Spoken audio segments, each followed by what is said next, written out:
All right. Let's see how we're doing over here. Love your videos. Thanks, man. Welcome, welcome. We got 6 up and running. Awesome. So we'll just let some people trickle in here. For anyone who All is just right. joining, thank you so much. Um, we're going to be talking primarily today about quite a few things, but mostly Happy Halloween.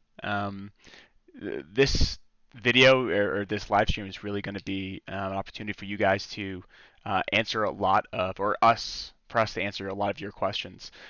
We get questions all the time in our YouTube comments, in our Instagram DMs, and we just wanted to, take a second to give the time back to you guys, and say our way of saying thank you, and let us have some one-on-one.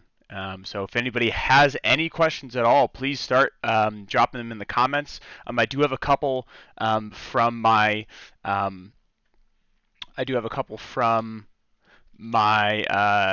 Instagram account that I can pull up here. So if we get a little break, I'll open those as well. But yeah, for now, if you want to start dropping those questions in there. Uh,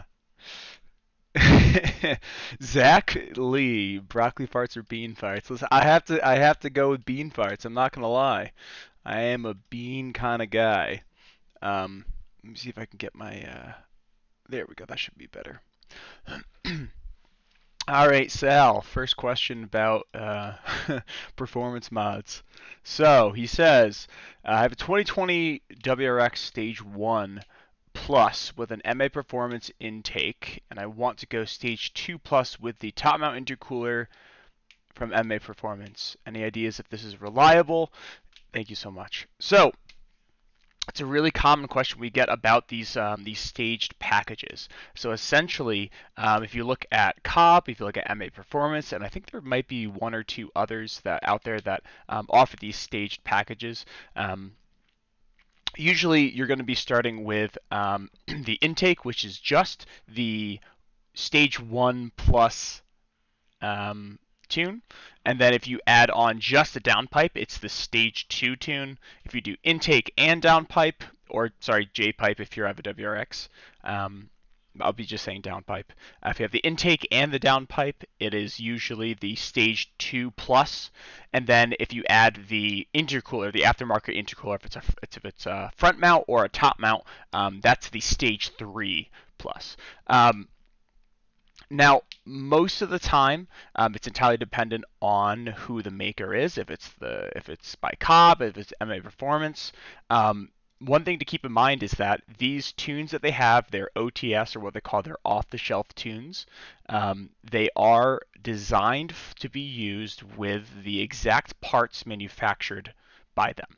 And so, in Sal's case, for the MA Performance, if you have the MA Performance intake and the top mount intercooler, um, they should have an off the shelf or an OTS tune available for those specific parts. Um, the Just the intake and just the top mount intercooler, I honestly I don't know if there is an available tune specifically for those two. Just because usually if you're adding the intercooler, usually you need a downpipe to really see aftermarket downpipe to really see where see some of those performance benefits. And so, excuse me. By the way, I'm cracking one, so if anybody else wants to crack one with me, happy Halloween, everyone. Um, so when you're looking at these specific OTS tunes from these manufacturers, you want to make sure that they have the correct parts and the correct combination of parts listed with that specific tune. So maybe there is a specific tune, but usually if you're doing, like I said, you're doing intake, downpipe, and intercooler, those will all be great with an off-the-shelf tune. About the reliability off-the-shelf tunes, if it's from Cobb or MA Performance, I've read that most of the time The MA performance tunes run a little bit more rich. And in my opinion, that running a little bit more rich is a little safer than running lean. You can really damage an engine by running too lean, but of course you can damage an engine by running too rich. So personally, I've never run an MA performance tune, but I know a lot of people that have. Um, I ran an OTS tune for my downpipe for quite some time, and I did not have any issues. Occasionally, I'd see some random knock values here and there. I had one dam drop occur. I think it was just bad gas. But for the most part, these off-the-shelf tunes are designed to be reliable, and they're designed to work with a ton of different cars in a different bunch of different regions and different climates, different environments. And so they're not the most aggressive on purpose, so that for the purpose of being reliable. If you wanted to step up from a stage, one stage up from there, I'd say an E-tune is probably your best bet, or of course a Pro tune is always going to be best from a good, reliable tuner. Um, as for so to sum up all of that, I think the OTS tunes, they like I said, they're conservative, so you're not going to get the most power out of them, but they're going to be pretty reliable as long as you put that good quality gas in there. So, if a two-stroke engine in my car that only takes slime. Okay. I think some of my buddies are hopping in here to mess with me. ETS all the way. Um, Full bolt-on E85 ETS FMIC for me is that Sly. So that's a great setup. So the ETS front mount intercoolers, I mean, those ETS cores, I know a lot of the big powerhouses out there, like Baderbilt uses ETS cores from pretty much all this stuff. They make some great stuff. As you guys can see in the picture here, I have the Grimspeed front mount intercooler. I'm assuming everyone who's hopping in here, let's see how many do we have right now. I can't quite tell, but for anybody, 14, nice.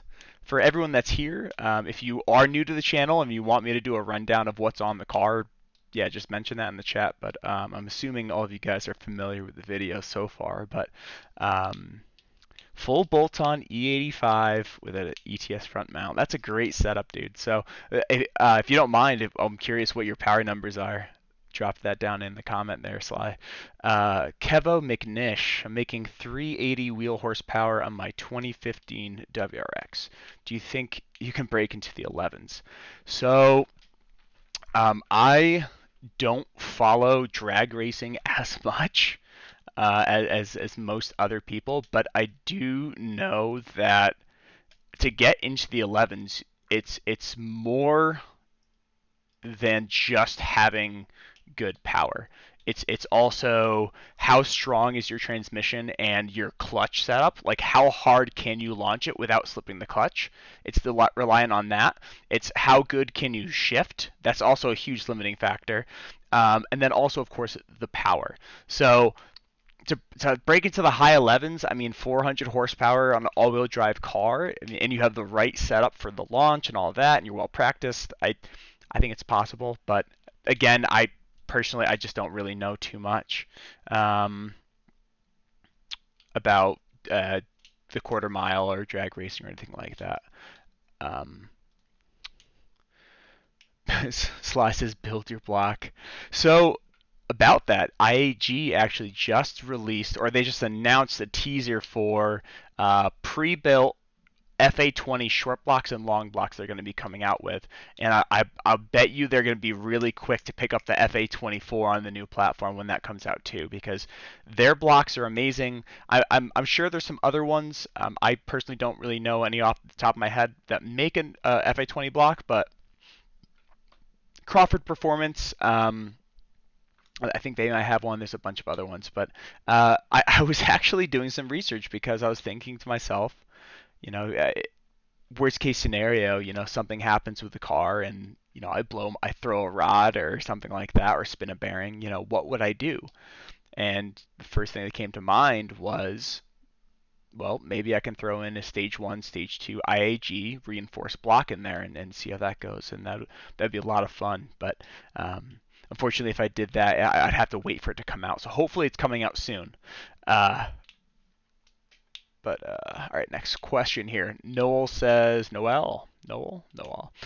How do you feel about the Cobb resonated catted downpipe? So this was actually an argument I had with Kyle, the other guy on our channel, for a while, because before I got my downpipe, um, I was bouncing back and forth between whether or not I wanted a resonated downpipe or not, because at the time I was running the R400 NVIDIA R400 catback, which is not the loudest setup, but it's definitely louder than the Grimspeed catback or the Q300, which I have now, or some of those other larger muffler setups. And so um, when I was doing that process, I was considering adding that second resonator because my catback had one from the R400. Adding that second resonator in the catted downpipe, and so I was like, should I do it? The Kaba has a more expensive one, but I honestly think that that is a great option. Cobb has a lot of really good quality parts. They are a little more expensive than some of the other ones. Um, but you have the Touring. So the Touring catback is, excuse me, it should be very similar in tone and profile to what I have now, which is the Q300 from NVIDIA. And so I bet that combination of sound will be absolutely amazing. Do you know if the AWE Touring catback has a resonator in there? Let me pull up a AWE Touring. Let's see here. Yeah, so it does have a nice big resonator right in the middle there. So it honestly, unless you're going for something super, super, super deep and rumbly and very tame, I don't think it's necessary to add that second resonator. Um, so I think that would be a great setup. Talking about downpipes and J pipes in general, just so you guys know, when I'm talking about the WRX, when I say downpipe, I mean J pipe. It's the same part. It's just WRXs have the J pipe and STIs have the downpipe. So regardless of which one I say, you guys know what I mean. So when we're talking about catted versus non-catted downpipes,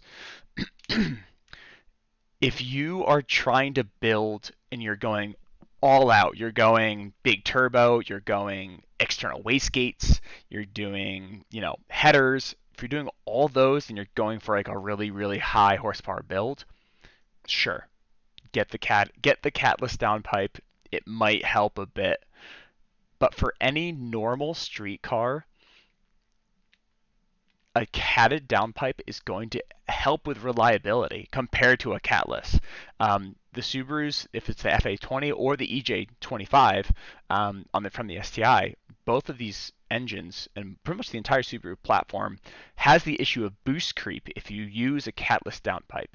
And if you're under 500 horsepower, the difference between the two is going to be, in terms of power, it's going to be very, very, very different. I'm sorry, it's not going to be very different at all between the two. So I see this argument all over the place. People saying, "Oh, well, you're going to get more power from catless." It's not true on our cars. Maybe if you're at 700 horsepower, you might have some limitations from the catted downpipe, but at that point, you're probably going to be going external wastegate anyways. So there's not really any point to getting a catless downpipe unless you really you just want more issues for the car. That being said, um, I know there's a lot of legality issues around that, so we're not going to talk about that. But the other thing to consider, of course, is price. And I know that the catless downpipes are cheaper because there's no cat running through them. There's no, I know cat prices are really high right now because all the catalytic converter bandits, lifting up cars and stealing them. So,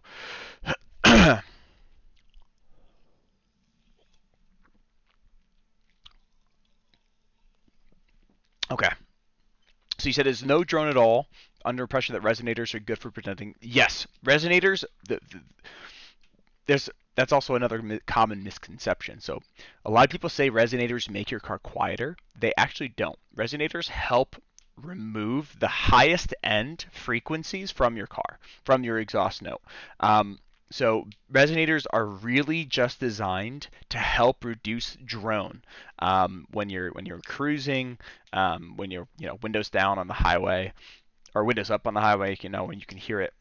So um, I personally I like the sound of a resonated exhaust because I think it sounds cleaner, it's less raspy, sounds really good.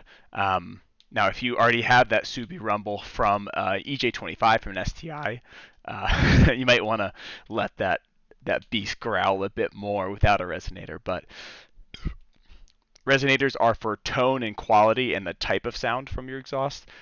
Mufflers are for how loud that exhaust is. You said that the AW Touring is a little bit louder than the Q300, so um, if it's a big issue and cost isn't an issue for you, I don't see anything going wrong with getting the catted J pipe from Cobb. So eBay sells a header for 2015 WRX that claim makes 20 wheel horsepower with no tuning. Doubt it. Uh, Most headers, I can agree that number sounds accurate. Most headers, you can increase performance, maybe 20 to 35 wheel horsepower, about there. Grimspeeds is right in that range. They just released theirs. But two things. If you add a header without tuning it at all, you're probably going to have a decrease in horsepower, or you might have some other issues that pop up. So I personally don't recommend buying a header and not tuning it at all. I also don't recommend doing that with a J pipe, with a downpipe, with an intercooler, with an intake, with a boost controller, with EGVs, TGRs, anything that is in your powertrain or in the engine essentially that you're changing. You really want to be tuning it just to keep that engine safe. These Subaru engines are pretty sensitive. So the other part about that I wanted to mention, eBay, if it's a no-name brand, it's kind of a toss-up. If it has good reviews, then it might work out. But some of these aftermarket parts, if they're from a no-name company that doesn't have customer service or anything like that, you might run into issues with the quality, issues with the fitment, and yeah, maybe it might look great out of the box and it might bolt right up to the car, but a year later, there's holes in it, and the manifold's cracking and all that. So keep that in mind. I don't know how to pronounce your name. SMLJ. I'm gonna call you S. I went stage 2 on my 2006 at 25k miles early this year. I bought a brand new 2021 FA20. I'm currently at 2k miles. Too soon to make the stage 2 transformation again? I I don't think so. 2k miles in, the car's already broken in. So it's really what you want to do. If you have warranty, if that's not an issue, then absolutely, yeah, drop it in. Any turbo lag with the front mount intercooler? Um, that's a good question. On my car, I definitely noticed a tiny bit more. Um, but I think that the lag that I'm feeling with the new front mount intercooler is designed in purposefully by the tuner. So with the 2015 Plus WRX with the FA20, the reason the motor goes most of the time is rods or spinning a bearing. You can do that in a bunch of different ways, putting too much power through the motor, revving it out too high, just asking the car too much of the car. but those two things really occur more from too much torque than too much horsepower. Obviously, if you put too much horsepower, it's gonna break something. But most of the time, those issues come from too much torque. And so with this really reliable tune that I have from Bren Tuning, they really shifted that torque curve higher up, which really helps keep the tune reliable. So this lag that I say that I feel now, um, first off, it's not, it's barely there. It's just for somebody that drives my car and knows it. Yes, I did feel a little bit, but um, the difference might be, I don't know, 300 RPM. That big power curve, peak boost, it's maybe shifted by 200, 300 RPM. So it's not that huge. But I think that's more from the tuner saying we're shifting this torque curve forward so that you're not lugging the engine in low RPM and you're not asking too much power at a low RPM, and that's just to keep it reliable. So let's see. Jess says, got the Borla S type coming. Thoughts? The Borla S. Let's pull that up on the screen because I don't know anything about that. Borla.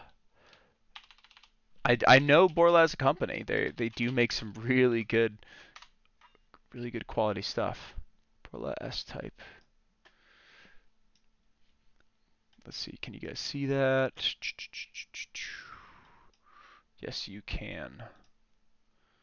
Oh, I'm in the way. So it's a pretty hefty chunk of change there. But so this exhaust setup is actually, it looks very similar to what I have.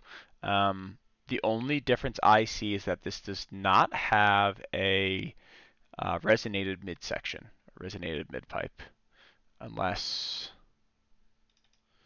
there's something in there that I'm missing, but I don't think so. So first off, Borla's quality is absolutely amazing. They make exhaust for tons of different cars, and I I trust them. The other good thing about this exhaust is that each of the pipes, they slip onto each other, and then you're just clamping them together. So the likelihood of exhaust leaks is pretty low. And then the other part of that is these hangers look really good, actually. That's not what I was gonna say. I can't remember. But regardless, yeah, I bet this is going to be like a straight pass muffler, just like the NVIDIA Q300 or the AWE Touring or anything like that. Yeah, I'd have to hear some clips from it, but build quality, I'd say that these guys are great. Um, so okay, let's see what's next. Just to clarify, wouldn't rec. So personally,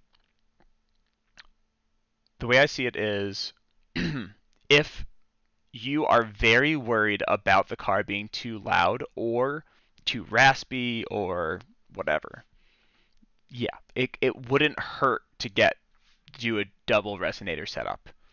Um, if anything, it would help just bring the tone level to a really low level. On the other hand, if you're if you're happy with your catback exhaust, but you do want it a bit louder, then just get a non-resonated downpipe or non-resonated J pipe.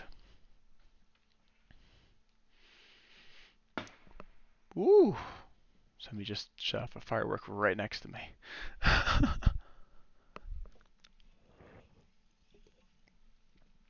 But yeah, keep the questions coming, guys. Do you guys have any questions about E85 or any other any other mods, tuning? Um, Let me pull up some of the questions I have here. I have one from Preston. Preston, if you're in the chat, say what's up. So, cool.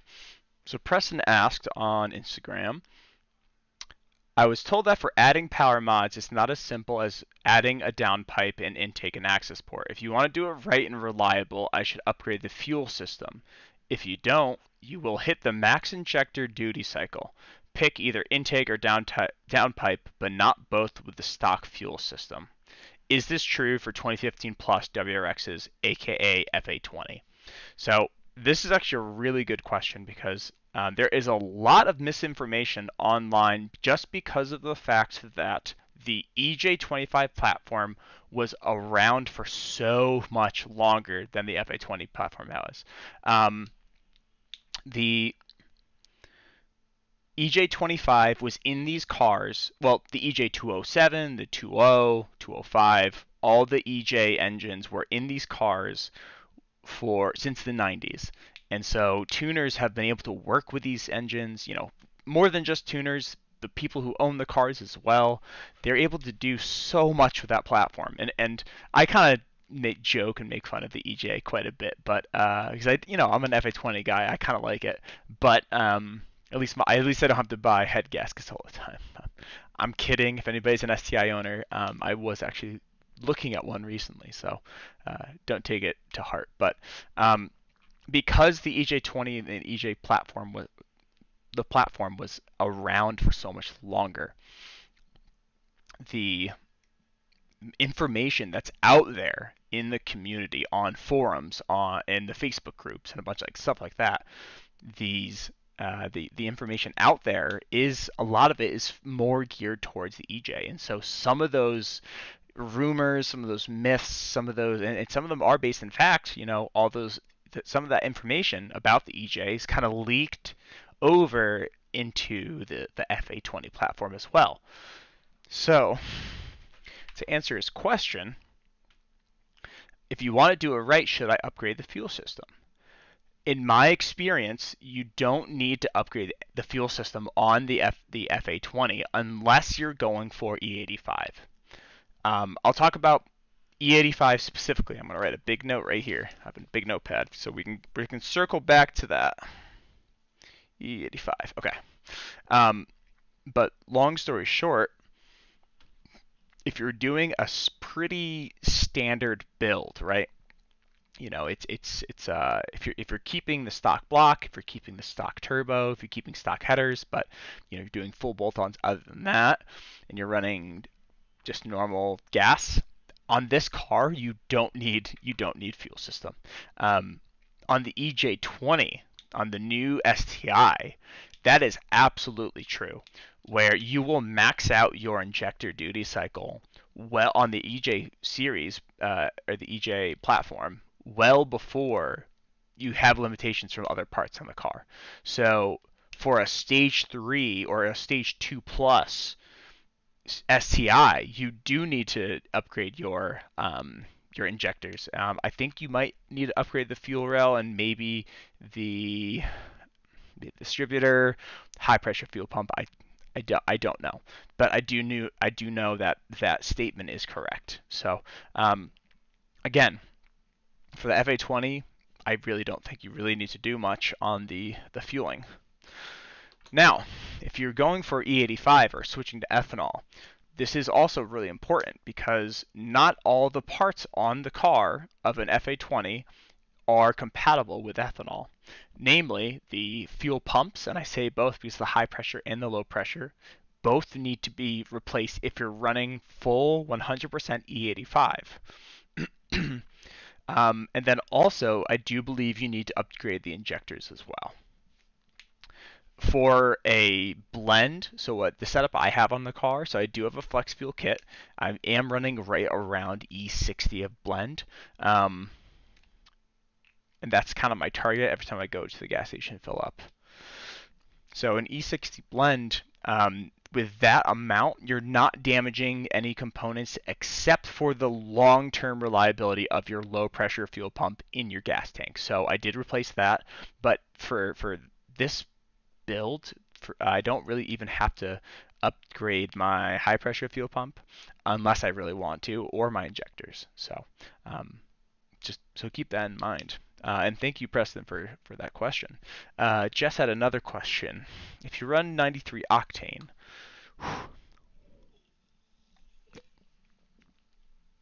If you run 93 octane, do you have to worry about knock at all?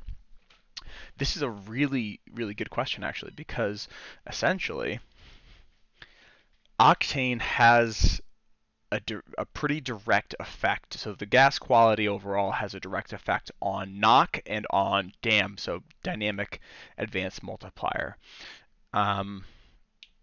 Usually, knock is the symptom.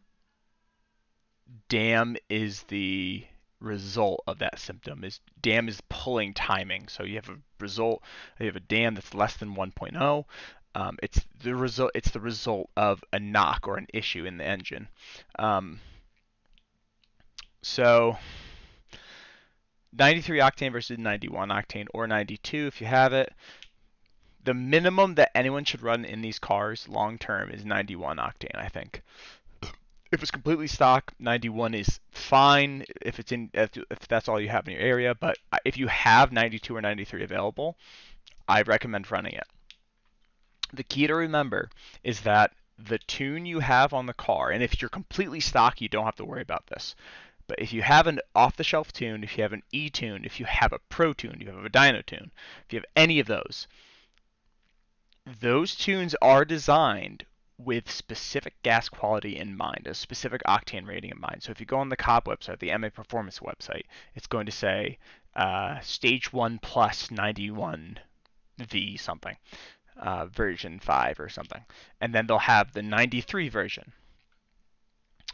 When you guys are looking at all of those different tunes, the gas quality and the octane rating in your tank can never be below the octane rating of the tune. So if you have 93 octane in your gas tank and you have a 91 tune, that setup right there is going to be the most reliable possible. And essentially, that's what I would recommend. Higher octane with a lower octane tune is going to be more reliable than a 91 octane with a 91 gas tune. And the reason for that is the higher the octane rating, the better the knock resistance is. Now, if you don't take my word and just throw 100 octane race gas in your gas tank, that's not going to be helpful. It's not going to work very well for anyone. But if you have a 91 tune and you have 93 gas in there, say it's the middle of winter or big humidity swing and a bunch of water gets absorbed into the gas, it's bad quality 93 that goes into your tank by accident. The octane rating gets reduced down to 91.5 instead of 93. You still have that level of protection. You can still have that wiggle room where your tune is still designed for 91, even though you put 93 in. Now, if we go the opposite way, say you had a 93 tune on the car, and say you're driving around and you have 93 gas in your town, and everything's hunky-dory, it's good quality, consistently you can get it, but you go on a road trip with some friends, and all of a sudden, you're out of gas because you've been doing a couple highway pulls, and you can only fund 91 octane. If you don't have a 91 tune available and you put 91 gas in the car with a 93 octane tune, it can get pretty bad. You're probably going to see dam drop. You're probably going to see knock because the car has a slightly higher output, and the tune itself it's designed for that higher octane. So we have a great video that explains that. I might drop it in the link or in the description down later. But long story short, if you guys are just joining, 91 octane tune, 91 octane, that's fine. 91 octane tune, 93 octane gas, that's the best scenario possible. 93 octane tune, 91 gas or 92 gas or anything less than 93, that's a bad scenario. That's where you're going to start seeing knock and damp drop. So If you guys are just joining us, happy Halloween. I just saw the viewers spike a little bit, so thank you. Welcome. Trickle on in. If you guys have any questions, we're answering questions about the WRX, the STI platform, Supers in general. We're answering questions about power mods, tuning, things like that. So if you guys have any questions in chat, please feel to drop them in there. Feel free to shoot us a DM on Instagram if you like. I don't think I see any other questions. So there was a couple other things that I wanted to give you guys a quick update on while I have you here.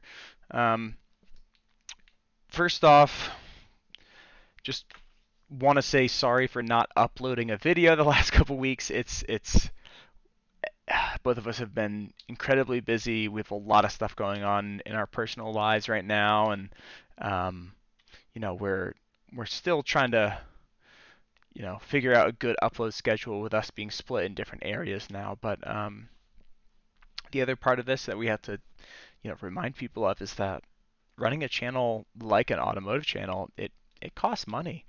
I don't believe in stretching content out. I don't believe in posting content that I personally wouldn't watch and enjoy. And so I don't like uploading videos of, oh, I added a sticker to my car. Here's a 20-minute video of me talking about it. No. I like posting videos and content that I know that our viewers are going to like and enjoy. And so if that means uploading a little bit less, just to ensure that the quality of those videos are top notch and they're content that you guys like and they're exciting projects like new seats, harness bars, harnesses, all of that stuff. If it's a full new lip kit, if it's a body kit, if it's a rear diffuser, if it's custom aero that I might be looking into. Those big projects are the reason for sometimes why we miss some weeks, because we can't be spending money every single week to add a cool new project, and so that's one of the reasons. So just keep that in mind, and we really appreciate all of your support and all of your patience, and we know we love sharing what we're doing with our cars, and yeah, so that's that. But Kevo, I missed your question. Let me scroll back up here. The question about the headers, right? eBay headers? Yeah, I talked about that. I answered your question too about the 380 horsepower. Can you break into the 11s? Did I miss another one? Yeah, yeah. Drop your question in chat again. See if we can get that sorted.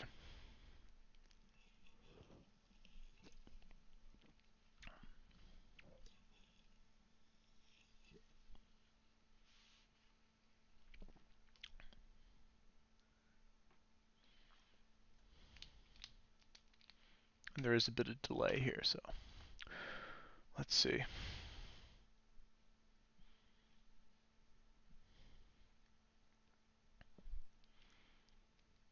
One cool thing that happened though on Instagram was we just hit 1,000 subscribers. So thank you guys so much. If anybody in there in chat here is not subscribed, WRX Garage or the WRX Garage on YouTube. So on Instagram, excuse me.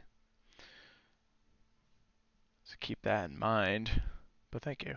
Let's see.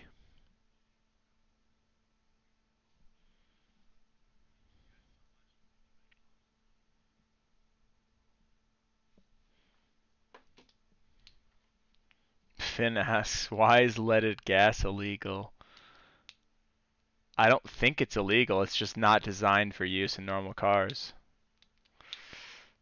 How much torque can the 2015 WRX take? And that's a really, really good question. Essentially, the amount of torque in these cars is limited by a couple things. The transmission, and of course the engine itself. So let's start with the transmission side of things. It is known that these 6-speed modern WRX transmissions are a big improvement from the old 5-speed WRX's transmissions. And so that is great. The shift feel is better. They can handle a bit more pressure, more power. But that being said, the WRX 6-speed, the modern one, is still not as reliable as the STI 6-speed transmission, which is pretty much bulletproof at this point. So unless you're running, sevens or 700, 800, 900 horsepower, but um, essentially, if you're running more than 450 wheel horsepower and torque, more than 400 torque, that's really when you can start running into issues uh, with your transmission, but also the engine. Um, if you have a stock clutch, that's probably going to go before anything else. Unless you're really hard launching the car from a dead stop, you might run into issues with the gears and things like that. But um, as for the clutch itself, that'll likely spin before you have any other transmission issues with higher power. Uh, Now, inside the engine, like I was talking about before, the FA20 has a very different set of issues from the EJ platform. And so the FA20 engine, you're looking at the two weak points really are the rod bearing and the rods themselves. Everybody likes to say the joke that they threw a rod and everything like that, but that's an actual thing. People throw rods through the blocks in these cars. You get rod knock, you spin a bearing, um, whatever the issue is, but most of the time, the engine can handle under 450 wheel horsepower, and I think that the safe number for torque is right around 400. 350 to 400 is like the maximum you really want. So on my car, I made 385 torque and 405 to the wheel horsepower. They brought that torque value down. So my torque is 475 and 405 to the wheels for horsepower. So that's what I have. Florida Boarding Brothers says, "What's up, man? Like Colorado. You just moved up here from Florida. Oh, cool. Scrolling through the Facebook group, saw your profile. It's like, ah, yeah, that's so cool, man. Yeah, I'm loving it so far. I don't know if if you guys really know this, but I'm really big into the outdoors. I rock climb every other day at this point, and I lift in between. But um, for climbing, I mean, just the comparison of Connecticut to Colorado, the amount of opportunities out here is just limitless. I can pull up all trails or mountain project or something like that on my phone, and I could be at a climbing crag in 15 minutes if I needed to. And there's just so much. So absolutely loving it so far. I'm pretty excited for the winter because the winters here are much more mild compared to Connecticut. But yeah, it should be a lot of fun. Looking for a good tuner in Colorado. I'm stage 2 Cobb-catted downpipe with the NVIDIA N1, radium catch cans, Cobb SF intake. Think of going E85. Uh, in terms of E85, if you're in Colorado, if you're in Colorado Springs to Denver to Fort Collins in that main stretch, you're going to be able to find E85 pretty easily. As for tuning, I haven't been tuned out here quite yet, so you might have to do a little bit more digging on that. Personally, unfortunately, I don't really know any tuners quite yet out here. But if you stick around with the channel, I'll probably be tuning the car soon at some point. Maybe if I do headers or a big turbo or something. But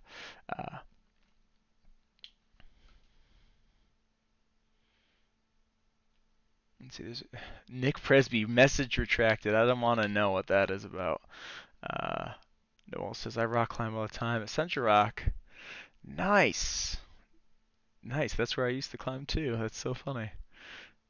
Unless you know me, and I'm just not recognizing the name. But what's your take on aftermarket headers for the F8 platform?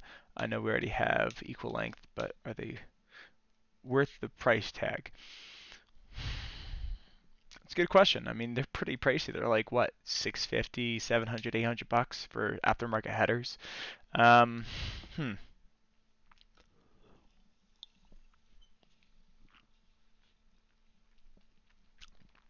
My opinion is if you're going with an aftermarket turbo and you're really looking for that better airflow, I think aftermarket headers would probably be worth it.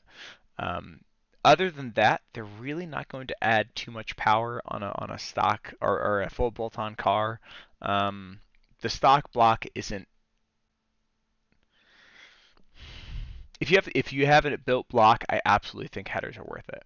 If you're stock block on the FA20, I personally, like I said, I don't think I would go with for 850 plus. Yeah, they're expensive, man. Um, we'll see if I can get one, snag one from Grimsby at some point. But I'm quickly approaching the blocks limit at that 450 number. So um, a header would help get there a little bit more, maybe for another 25, 30 horsepower. But yeah, I don't know if it's worth it. In terms of sound, it sounds good. Aftermarket headers sound really good in these cars with a good exhaust setup. But personally, I don't know if I'll ever do it. But League of Legends icon. So I actually play in a amateur League of Legends league with some friends. It's a lot of fun. But I this season I played AD carry. Last season I mained mid lane. So right now my champ pool is Ashe, MF, Jinx, Lucian, some of those guys. And then mid lane I played a lot of Annie and Lissandra. I played Pantheon mid for some reason. It worked, but uh, yeah. Any other car questions? We just got a couple more viewers pop in. So again, if you guys are just joining us, happy Halloween. Thanks for dropping by. Um, if you have a cold one, crack it. We're answering questions about um, Nick Presby. Oh boy. Yes, that's you're not wrong. Um, Whatever Preston's in here. Preston, you in here yet? But makes sense because you have to pull the turbo off anyway. ETGB is the only thing I can do. Can't get it. Yes. So talking about tuning for specific parts, I can't really give you too much advice because there's, some issues about that, especially with regulations changing and stuff like that. But um, there are some tuners out there that'll still work on those. So just keep that in mind. Don't be discouraged. But as for ethanol, there's still a lot of tuners that are working on those. Cobb is still selling their flex kits and everything like that. So um, where can you find the most reliable info on WRXs? I try to research on NASIOC and Facebook groups, but you feel it's bad calling tuners. Um, if you get to a certain point where you're serious about looking at and considering a tune, I don't think there's any issue with calling tuners and asking them for information. That being said, don't call a tuner and say, "Hey, do you guys tune catless downpipes?" Because they're gonna slam the door in your face and they're not gonna let you. Uh, Auto Enthusiast just dropped in. Thanks for stopping by, man. This guy has a channel that he is I've been watching for quite some time. I know I think you're switching over to the STI if I remember correctly. So I'll get to your question in just a second here. Um, just bought a short shifter for my WRX. Do I have one? So that's actually a good question. So personally, I don't like the feel of short shifters in this car specifically. If I had the STI transmission, which is much more clean feeling, I might like it.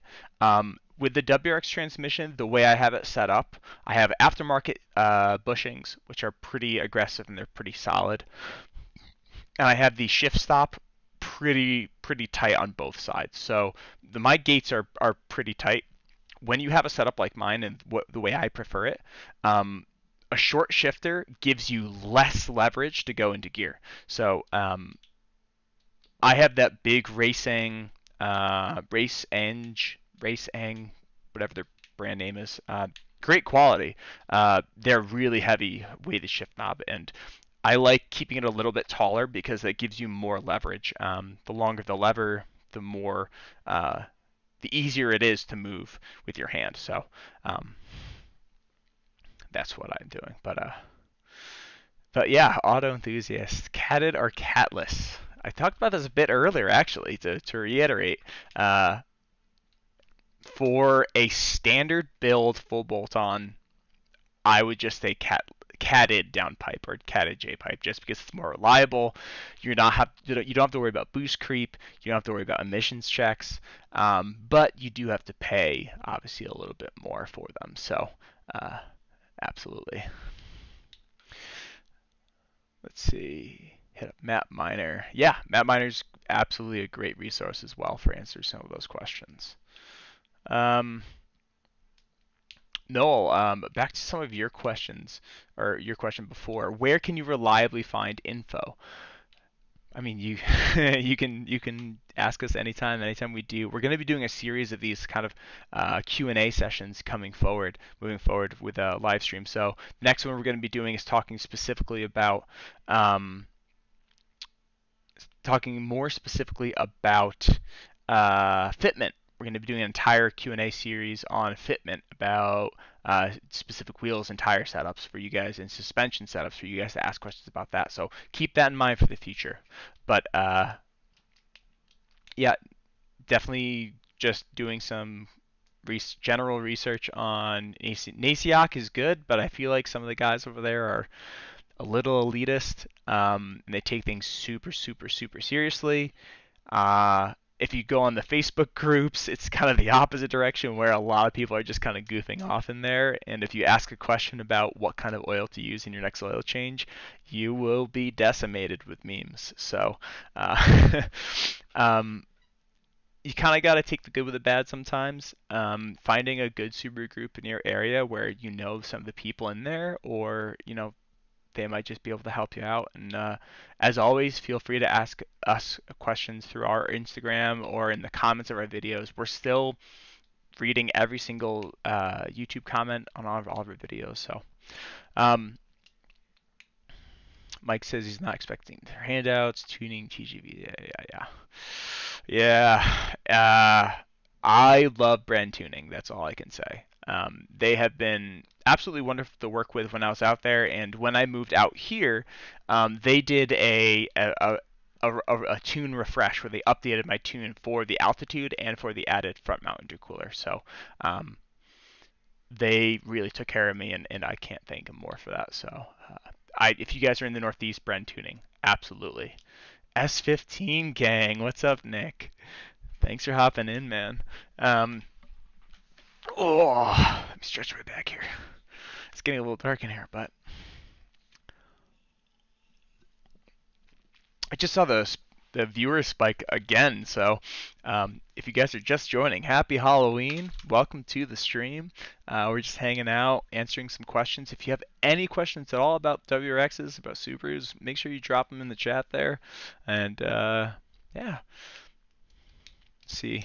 We're coming up on an hour now, so I'm probably going to be closing it out soon. But if anybody has any questions, feel free to drop them in the chat there before we close this out soon.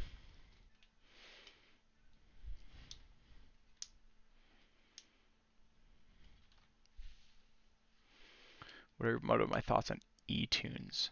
It's a good question. Bradley. I ran an eTune for a while from Ambot. I did that for when I just had a downpipe on the car, and I had that eTune for I think it was 6 months, 7 months, and I didn't have a single issue with it. The process was a little more intensive. You have to kind of pay attention to how to do the dyno logs. You have to get those back and forth to the tuners. So it's not just the tuner who's doing the work. You're doing some work on your end too. But on the other hand, they are cheaper than a dyno tune or a pro tune.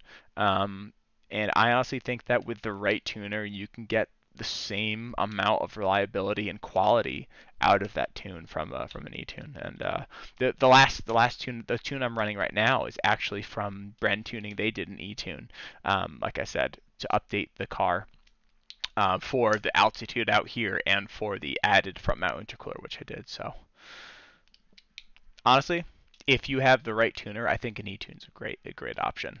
Um, we do have a video coming. I think it's already out if you search through.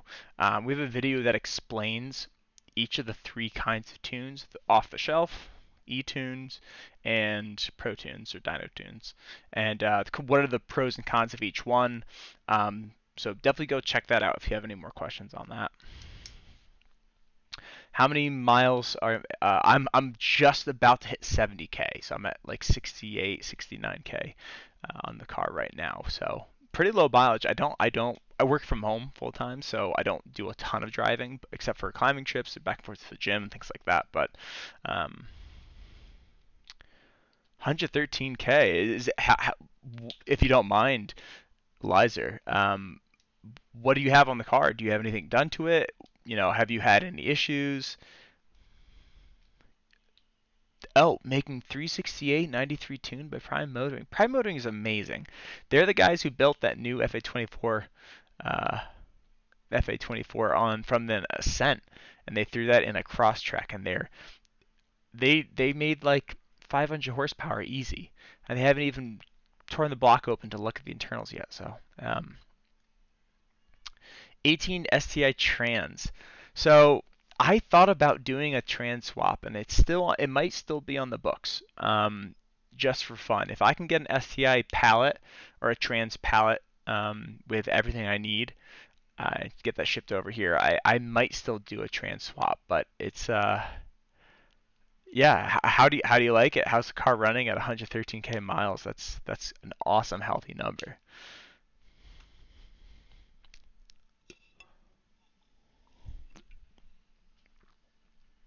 Wide open throttle says way better than OTS. Absolutely. I like I said before, the off-the-shelf tunes, you're not going to see a ton of benefit from them compared to some of the others, just because they're designed to be conservative and work with every single car. But internally, and depending on where you are and things like that, every single engine is different. And so when you get an e-tune, you're getting tuned from the results specifically on your specific car. And the logs you make, the driving logs you do and send to your tuner, they're your car, and your tuner is adjusting for exactly what you have, your parts, your engine's health history over the years, all of that. So I absolutely think an e-tune is the way to go if you can't do a dyno tune or a pro tune.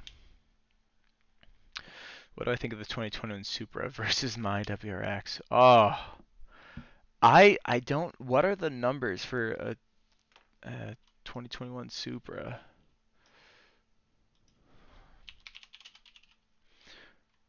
Supra. So it's 382 horsepower, but it's not all-wheel drive. So let's do some quick math here. So they only will lose 10% to the drivetrain. So it's 382 to the crank times 90. Whoop. So they're making 343, 345 around there to the wheels. It is lighter though. I honestly think I could probably take a Supra in with my current setup. Um, Sorry, I think that might be the GR Supra because they have the lower end model that's only it's a lower horsepower rating, but um, yeah, I think that would actually be a really good race. GR Supra 3.0. Yeah, because the 2.0. Okay. Well, how much? And it definitely weighs less. Curb weight. Let's see. Oh, no. It It weighs about the same. WRX is right around 3,400 too. 2016 WRX curb weight. Yeah. So I'm gonna venture out and say I could probably beat a Supra. If anybody in the area has a Supra, yeah, let me know. A unmodded stock Supra. I don't want to be uh, run down by a 2JZ swapped new Supra. I will say I had some fun with the R35 GTR in the highway the other day. He absolutely I think he was full bolt on. He was definitely running E85 because he was shooting flames and stuff. But that thing gave me a run for my money. But that being said, I did get a thumbs up and a surprised smile at how well I kept up with him for a bit there, before the top end power really kicked in. But he probably had double my horsepower. It was still fun though. Let's see. But a Mishimoto cold air intake. Haven't installed it yet. Do you think it would be safe to use? Yes. Yes. Um, I This is another question that I see a lot. If you have the Stage 1 Plus tune from Cobb, is it safe to run a Mishimoto intake or a Gimspeed intake or something like that? It is not ideal. An E-tune would be better, but it's much better than not running a tune at all. So um, I think that you won't see a lot of issues. You might have some kind of weirdness in the way the tune feels, but other than that, I think it should be pretty safe to do that. Um, Apparently, actual numbers from the Super are higher than advertised. I I agree with that. I wouldn't be surprised if it's making 400 horsepower or something like that. I've seen them on the streets. They're pretty quick. They really are. So I'm looking to go stage 2. My WRX. What mods do you recommend for long-term reliability? I'm not changing number. Not changing number. I'm not sure what that means, but what mods do you recommend for long-term reliability? AOS, and then driving habits.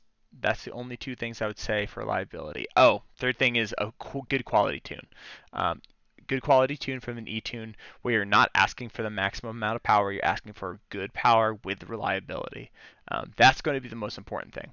I have the Crawford V3 AOS. It's been working absolutely amazing, even with running ethanol. And that first thing, well, the other part of that is the driving habits. There's a lot of trickiness that you have to remember with these cars. First, if you, on your center cluster and your gauges, if you're not tracking oil temperature, you absolutely need to do that, because you should never be getting into boost on these cars if you are under 180 degrees for your oil temperature. Some people say 185. I honestly think it's fine at 180, 185, but you should be tracking that. That'll help with reliability. Um, the other thing to remember is that you need to be in the correct gear to get power out of these cars. So if you're going 65 in 6th gear, you can't just floor it. I wouldn't even floor it in 5th gear at 65. You need to have your RPMs up to at least 3,000 to really, really floor it. Otherwise, you're going to have some kind of issue with putting too much strain on the engine, with the transmission, and you're asking too much of the engine at too low of an RPM. So let the car warm up adequately. Be in the correct gear for power. Oil changes, they're great. I do oil changes. Oh, drop my pen. I do oil changes every 3,500 miles. So that also helps with the reliability too. I was thoroughly gapped by a Supra. Video will never surface. Oh man. I have a couple of videos on my GoPro of getting gapped by that GTR, so that video is not gonna surface either. Jay Pinar, hey, I know you. I know you on Instagram. Yeah, what's a good stage 2 mod supporting mod list for daily driver? So for stage two, so technically stage two, in terms of a stage two tune, that's only the downpipe. Now, if you're looking at stage two where it's downpipe and intake, I would say a really good, supporting list that go with that is make sure you do your spark plugs at least once a year, do a couple oil changes a year, and then the big thing there is I'd say it could be beneficial to do an AOS or catch can setup too. Other than that, I mean, you could do EGR and TGV if you're doing a on the track only off road. Nudge, nudge, wink, wink. But if you can get a EGR and TGV for and have someone tuned for that, those are going to help with reliability absolutely as well. Um, they've deleting those two really helps with reducing carbon buildup in these engines for track cars only, of course. So, um, what company does good e-tunes? There's a bunch. I've done one from Ambot, Bren, Matt Miner. Um, there are a ton. Bren tuning is really good. Ambot. Those are the two I personally have experience with. All right, a couple more questions here before I sign off for the night. Um, let's see. Came across a video, stock one, came off a showroom. 420 to the wheels for the stock Supra. Dude, the newer Supras, I think you're right because I remember there were some reports about the first generations that were first coming out of the 3.0 engine, the GR Supra, and it was not showing those numbers on the dyno, but the new ones, they're pushing more and more in the background. I think so. Your full bolt-on with Fujitsubo headers, straight piped. Been full bolt-on since 60,000 miles. Only issues was O2 going out and clutch. Right, because you have the 113,000 miles. Yeah, that's amazing. Um, I just did my clutch to handle the higher power numbers, so hopefully that'll last for quite some time. But that's amazing for 113K, 1,000 miles. Only the O2 sensors went out. I wonder if the O2 sensor went out because of the headers. Maybe there's more heat coming into the downpipe. I don't know, but um, that's awesome, dude. Could push more with 85, but then I'm just asking to blow 20K for build motor. That's true. That's true. Uh, I popped my charge pipe off, putting my foot down in sixth gear. Yeah, yeah. You really want to make sure uh, that you're in the correct gear. So, um, best way to look at it is if you're under 3,000 RPM, you should never go full throttle. And I'd say even don't go full throttle under 3,500 RPM. Track only. Turbo sump restrictors help with fouling. Helps. Turbo sump restrictor helps with fouling your cats too. Oh, yes, absolutely. So I did that. It's the turbo sump restrictor pill from Perrin. Yes, I did that as well. That is wow. That is something that I did on my car a long time ago, and I completely forgot I have that on there. Um, so yes, I would suggest that as well. If any of you guys have oiling issues where you're seeing more white smoke than you should come out the tailpipe, it's because you're burning oil through your turbo seals. It's a pretty common thing. And if you have an aftermarket setup, if you aftermarket J-pipe or a turbo, I would absolutely suggest getting the turbo sump restrictor from Perrin. So, um, yeah. Does anybody have any last questions? I think I'm gonna sign off soon here. I'm gonna grab one more of these and then probably I don't know what I'm gonna do the rest of the night, but it's been a long weekend. A lot of Halloween festivities, so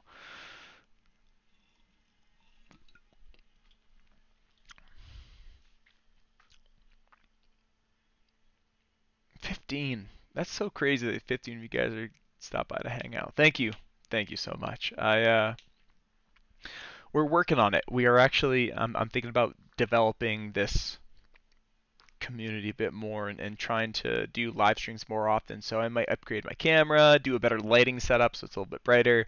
Maybe a studio quality microphone. Who knows? But uh, yeah, if you guys like this, it's I think it's fun hanging out.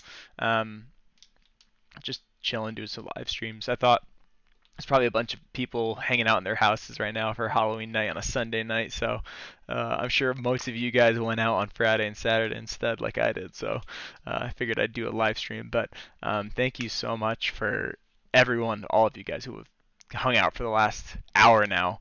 You guys are the real ones. And for anybody that has more questions, if you have any others, create a Discord.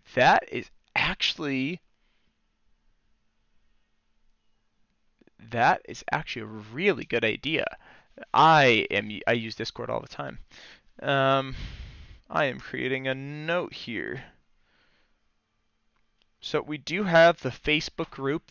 We have the WRX Garage community page. Um, I don't really use Facebook too much, so I don't know how much you guys do. So Discord, that might be a good idea. Last comment here for the night. Nick Diaz says through a Conrad bearing at 78K. At 6K with a new, I blew through bearing. Have you had any one of those issues? So yeah. So the Conrad bearing, that's a pretty common thing on these cars, unfortunately, and sometimes it just happens on stock cars too, and you kind of the luck of the draw. But for the most part, if you have a really good tuner and the good quality parts, you can avoid having issues with the connecting rods and then the bearings. But the throwout bearing and the clutch, there is nothing you can do in these cars to fix that. You can bring it in for under warranty, they're going to replace it, and they'll put a brand new one in from Subaru OEM throwout bearing in the clutch, and it's going to start squeaking within a month. It just happens. With my brand new clutch setup, I did get drop my pen, a reinforced clutch fork, and then it's an aftermarket throwout bearing that they rebuilt. So since that I've had that on the car, I think I've put, I don't know, maybe 10,000 miles on the car since then. No, probably less than that. Probably 6,000, 7,000. And I haven't had a single issue with the clutch. So getting the aftermarket one really helps. Uh, yeah, absolutely, guys. Thank you so much for dropping by. Um, cool. Got it 8 months ago. Already put 8,000 miles. Nice. 1,000 miles a month is really not that bad. Right. The like insurance averages say 10 to 12,000 miles a month or a year is common. That's the average. So that's not too bad. But yeah. I'm probably gonna hop off, otherwise this video won't upload because it'll be an hour and a half long. So again, thank you guys so much for stopping by. It really means a lot to us and to me, and it's just so cool seeing people hop in and kind of. I love interacting with you guys. So, uh, all right, last question, Kevo. Can I make 450 wheel horsepower 2015 FP green on ethanol? Absolutely, absolutely. Um, you'd probably need headers, and then full bolt-ons, everything else. But yeah, I absolutely think you can make 450. There's a guy on our channel or in the Subaru group that I know from back home, fully stock block WRX FA20, full bolt on. He did, I don't remember if it was FP black or blue. Headers, everything, full 85, fuel pumps, everything, and he was making 520 to the wheels. So he was making some sauce. And of course the motor let go eventually after I think he had that setup for full setup for I think 20,000 30,000 miles. So a couple of years, and I mean it lasted really long at 520 horsepower, wheel horsepower. So keep that in mind. Um, Rode you through the wiring harness. All right, all right. I gotta stop reading these. Thank you guys so much for watching. Thanks for stopping by. Um, Happy Halloween, and we're gonna have a really cool video with reviewing the full setup on the car. With got a GoPro, got new mics and everything. We're gonna be doing that for next week. So thank you guys, and we'll see you soon.